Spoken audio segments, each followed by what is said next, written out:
Hello, my name is Olurotimi Osha.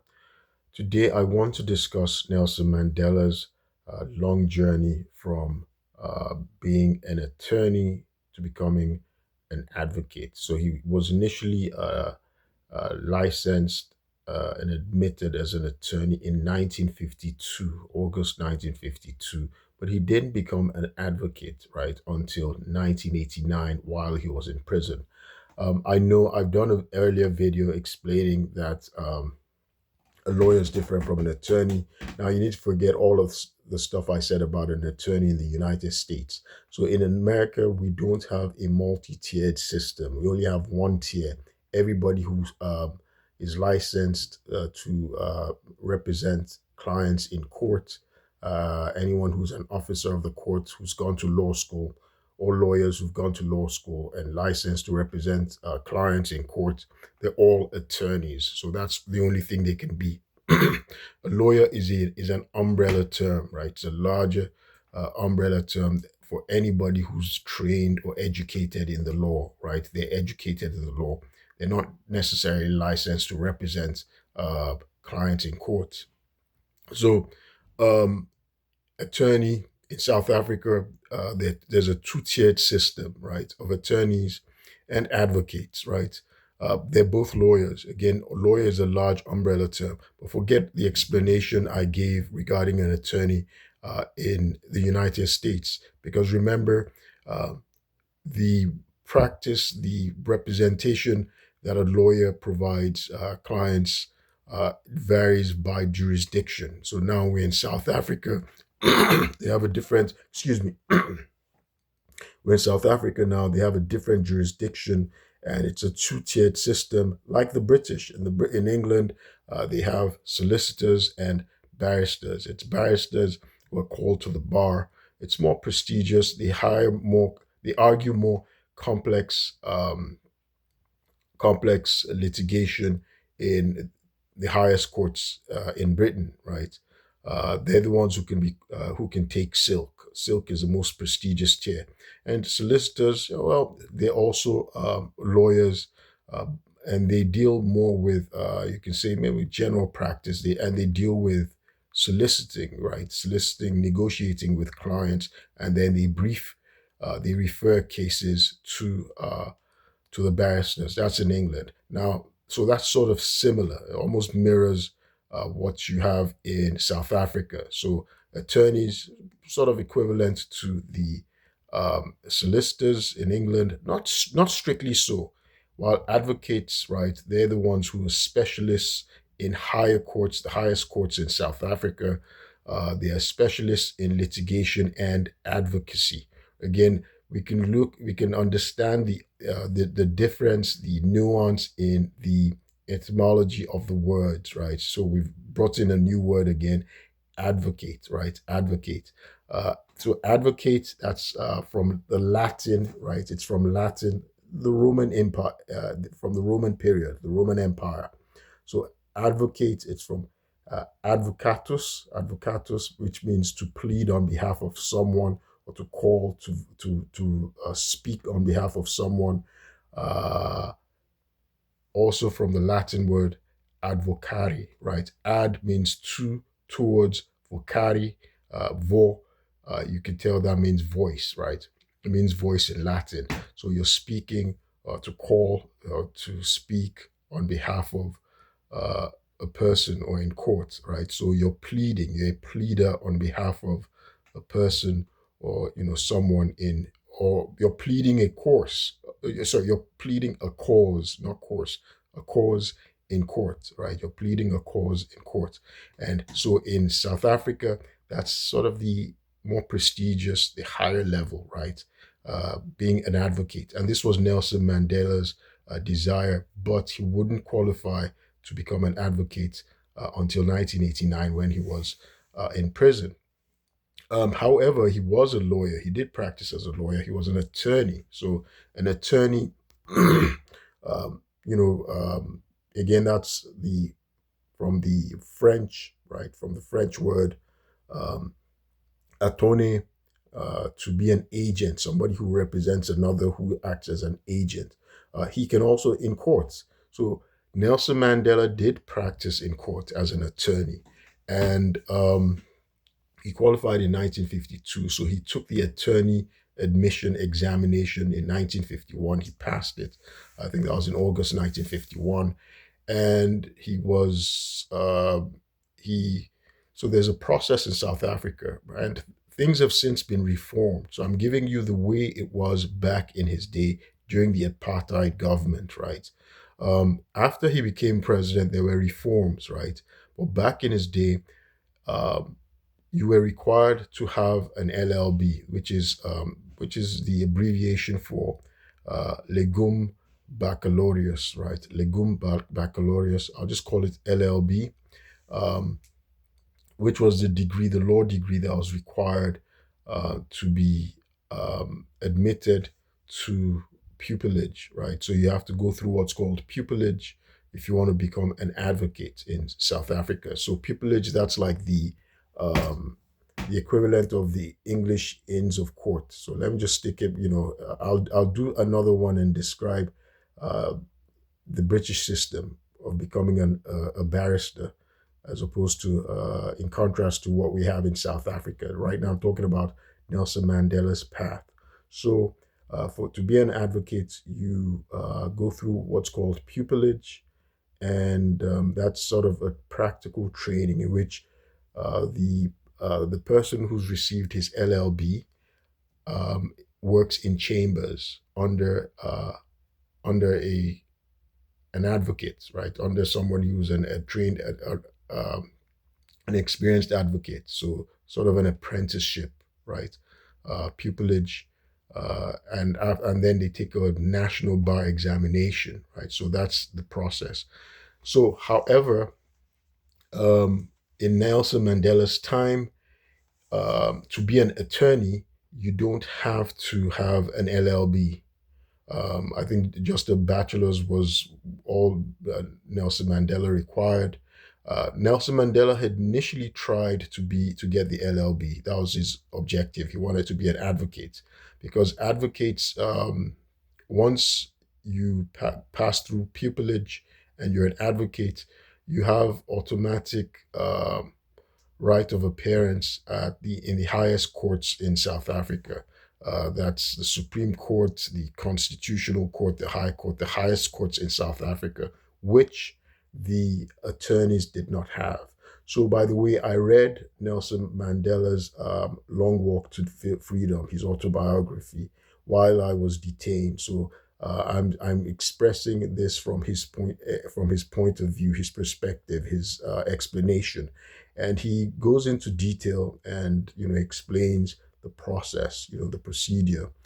So it was his dream, his ambition to become an advocate, but um, he was sort of bogged down. He was impeded through his activism, right, with the ANC. He was, of course, he was a revolutionary, a freedom fighter against the apartheid system.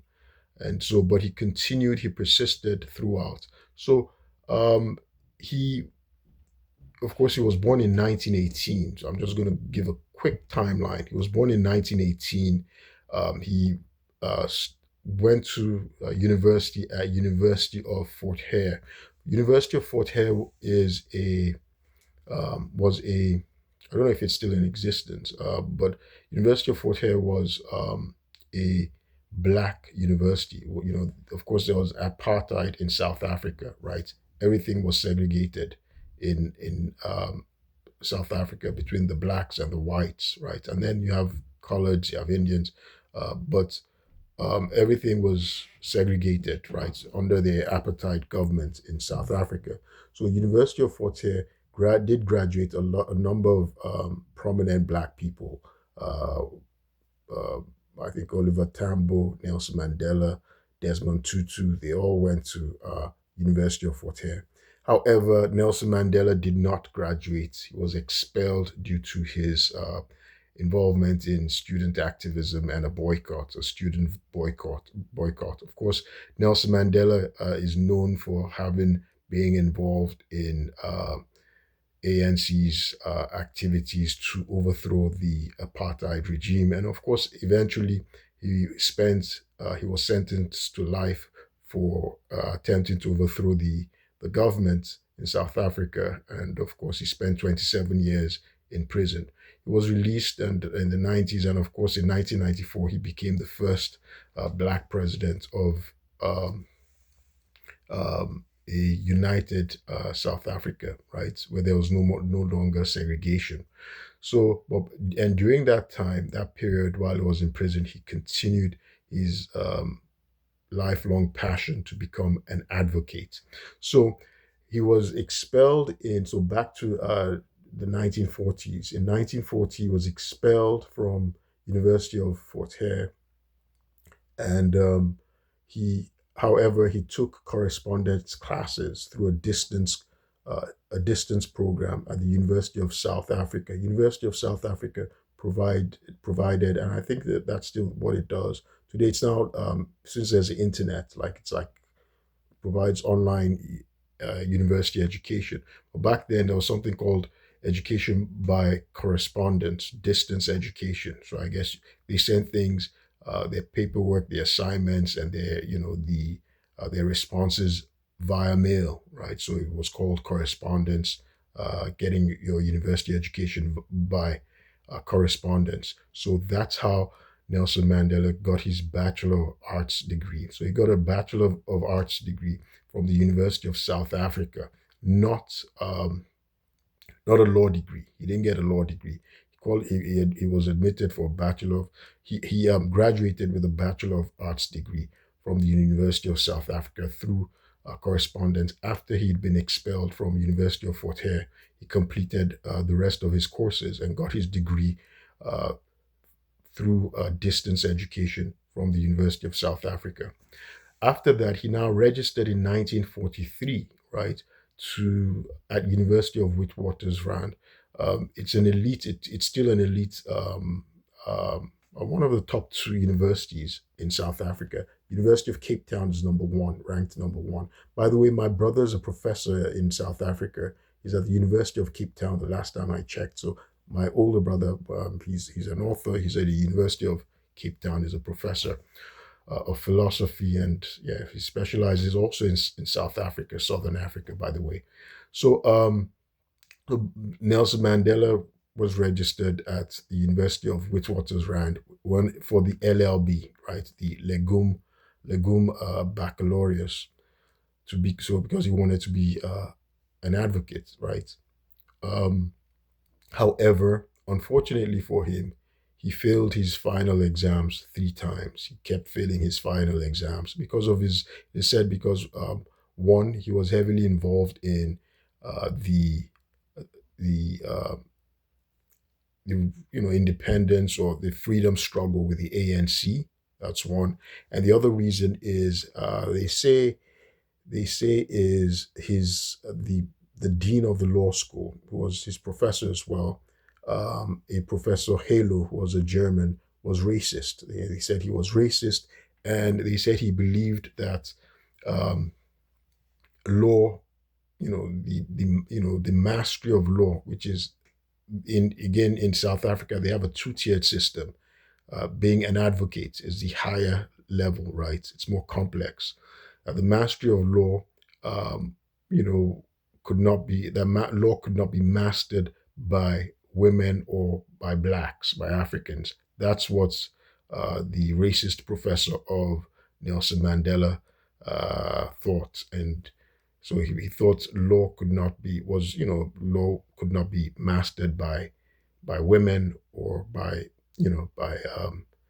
Africans. And so he prevailed on Nelson Mandela to quit attempting to get his LLB from University of Witwatersrand and instead to go and, uh, become a lawyer by becoming an attorney. So being an attorney, there's another path, right? So he didn't require the he do, back then he didn't require an LLB to become an attorney. So he had a bachelor's, but not in law. And so there was an exam that he had to take. So he passed the exam. And then there's another path as well, a period of apprenticeship called being articled, right? You're articled. And that's like serving as an apprentice in a law firm, under an experienced attorney. So that's what Nelson Mandela did.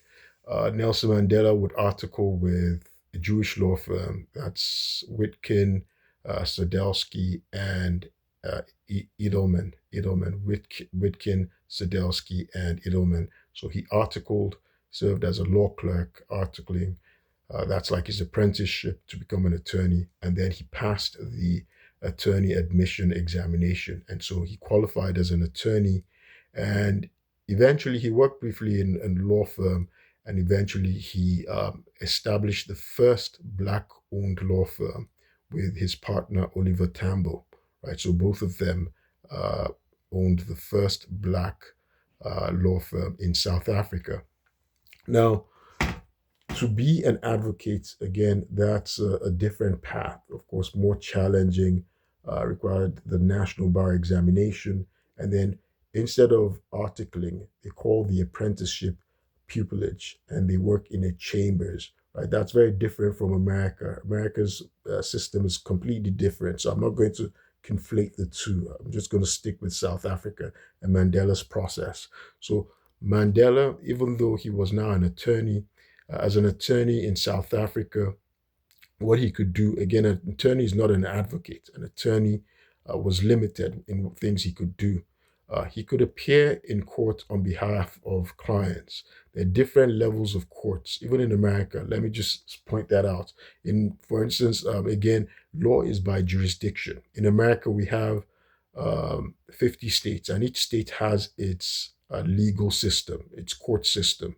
In the state of Maryland, um, they have the orphan courts, that's the lowest, orphan or magistrates, orphan courts or magistrates. That's where they deal with wills, trusts, probate and things like that, estate, things that, estate, for instance, that's a person's will when somebody dies, their property and things like that. That's what they deal with in an orphan's court. Then they have the district court, right? The district court. Then above the district court, they have a circuit court, right? Which is like a trial court that deals with general things, general matters, civil and criminal matters, more complex than the district courts. Above this circuit court is the appellate court, right? Appellate courts, and above the appellate court in Maryland is the Supreme Court of Maryland. So each state, each jurisdiction has its court hierarchy, right? Its court hierarchy. So in South Africa, it's different. In South Africa, so Mandela was qualified to represent clients at lower courts. Not he couldn't represent clients or argue a case in the highest court in South Africa, Constitutional Court or Supreme Court of South Africa. He couldn't argue that as an attorney, but at the lower level, magistrate or whatever they're called in South Africa, their lower courts, he could argue that, and that was what he did. He represented his specialty was representing victims of the apartheid government, apartheid system. So he did a variety of things. Um, but even while he was practicing as an attorney and he had his law firm, he was still trying to qualify as an advocate because in the British systems, there's a status hierarchy in lawyers, right? Even they have it in Nigeria as well. I'll do another video and I explain the hierarchy in Nigeria, right, as well, with respect um, to lawyers, right? There's a status hierarchy in Nigeria as well, just like in the British system, and that's what they have. So Commonwealth nations, right? Nations that were, colonized by the British, that inherited the British common law system. They have that hierarchy, which they inherited from the British system, from the British legal system. So Mandela, even while practicing as an attorney, would go on to register again to try and continue his studies in 1952. Right, he was called as an attorney to the bar. Called to the bar as an attorney in 1952. He registered at the University of Witwatersrand. He'd failed the final exams to qualify to get his LLB three times already. In the between He was registered at the University of Witwatersrand between 1943 and 1949. And then he was advised that, look, he should just try and become a lawyer by through the pathway of being, qualifying as an attorney, which he did. But even after he became an attorney, he was still interested in becoming an advocate and getting his LLB. So he registered in 1952, but he was deregistered because he did for non-payment of fees. It was around that time, between 1950, of course, he intensified his activities with the ANC. And of course, he went through the trial between 1956 and 1961, the trial for treason and attempting to overthrow the government of South Africa. Um, Even at that time, he continued to try and study. He would go on to register at the London University, University of London University, by correspondence, right? And he continued. Of course, eventually he was, and of course, this is very remarkable because he would be convicted, be found guilty of treason, attempting to overthrow the government, and while he was awaiting sentencing, he registered again. In 1964, took the first part of the bar exam for university. Sorry, first exam of the LLB, right? The LLB for the London University, and he passed it this time. There's several phases, uh, and of course, he was sentenced. Initially, the world thought he was going to get a death sentence. That was what he was expecting, that he was going to get the death penalty. However, he got a life sentence instead.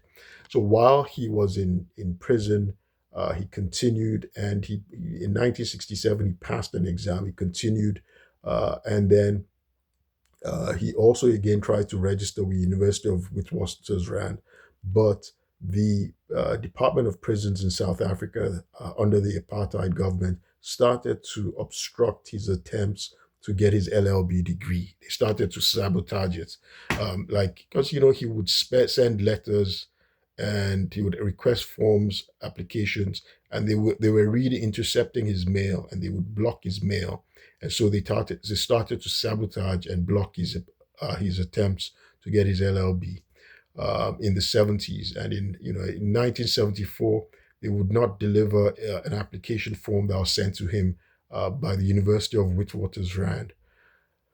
So, however, he continued. He continued. He was persistent, and in 19 in 1981.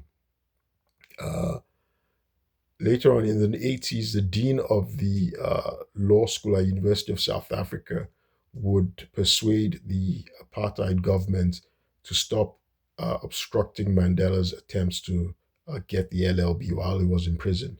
And so eventually Mandela would, continue to study, and he would finally pass his exams, and he graduated with the LLB in 1989. So he got an LLB. He was now an advocate, right?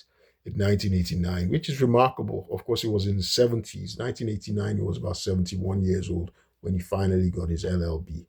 It's remarkable considering he was serving a life sentence. There was, he there his chances of ever practicing law were remarkably slim. But it's interesting that in in prison, remember, he was attorneys are called to the bar as well. They have a tier two-pronged bar, right? Two-layered bar. They have bars for attorneys, bars for advocates. So he was a bar on the bar as an attorney. So he was representing the inmates, his fellow inmates. He was advocating, doing a lot of things on behalf of his fellow inmates. Even in prison, right? He was in Robben Island. In prison, of course, there's still apartheid there. There's discrimination. They had discriminatory um, services. So, for instance, the inmates' discriminatory rules and standards. The black inmates wore shorts, right? They wore shorts, and others wore whites, coloreds, Indians. Other wore pants, but the black inmates wore shorts. And so he advocated for an equality to be able to wear pants for blacks, everybody to wear pants, you know, and he was successful in this. Again, there was discrimination in terms of the food portions, right? The blacks received the least nutritious and the smallest portions, right, compared to other inmates, right, other races, uh, ethnic groups, that's including Indians and whatnot. So he successfully advocated for equal portions and equal nutrition, and so he was successful. So he used his law degree well while he was in prison, and it's remarkable that he persisted. That's Mandela, that he persisted and he didn't give up. Even in prison, and and despite the conditions, uh, but in prison he was able to use his time and achieve the status of being an advocate, getting his LLB degree, which he could never accomplish while he was free. Because while he was free, his time, he was preoccupied. Um, the work of the revolution uh, and freedom, freedom fighting, it's consumed his time and impeded his ability to hunker down and pass the LLB. Apart from, of course, the racism he faced at the University of Witwatersrand, where he was the only black student at that time. He was the only black student. Um, I'll do other videos and discuss, the universe of law. Particularly, I'll do something regarding the English system. In England, of course, there's the solicitor and then there's the barrister.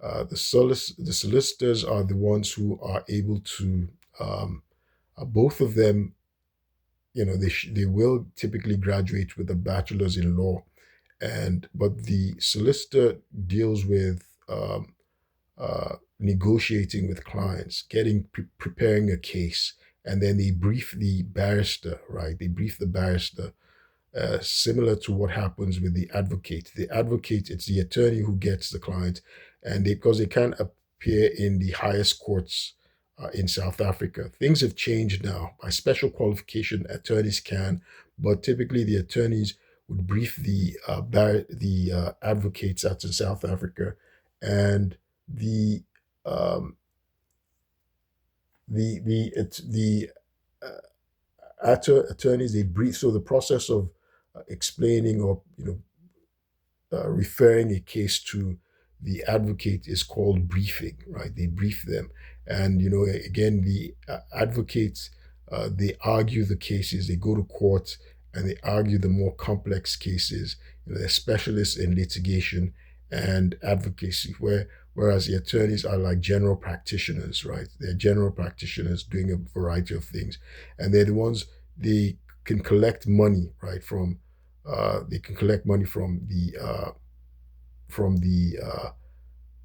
the clients, but the advocates can't, right? The advocate doesn't. It's the attorney who pays the advocate, and so this is similar to the British system where they have the solicitors and the barristers. So the barristers, that's the more prestigious path of law. It's more prestigious.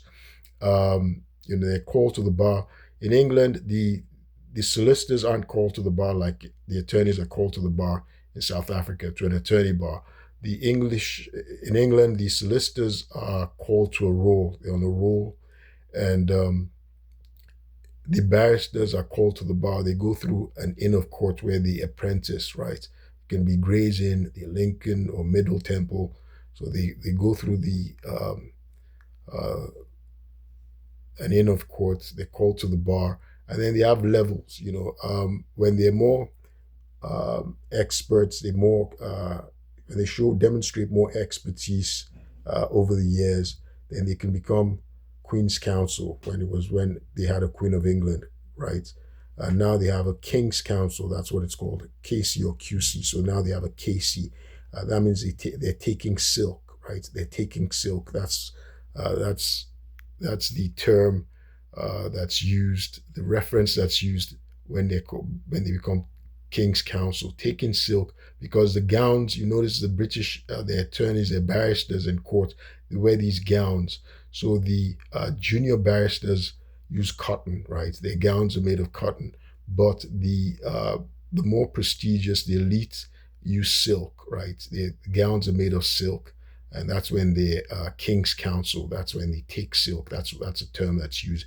They've taken silk, so it's a more prestigious. So you see, at the end of their name, they write their name, and then they write KC right at the end. So they're the most elite strata of lawyers, barristers in the United Kingdom. Um, yeah, so I will do further videos just providing details of the universe of lawyers. My name is Olurotimi Osha. I'll stop this video here and I will keep you posted. Thank you.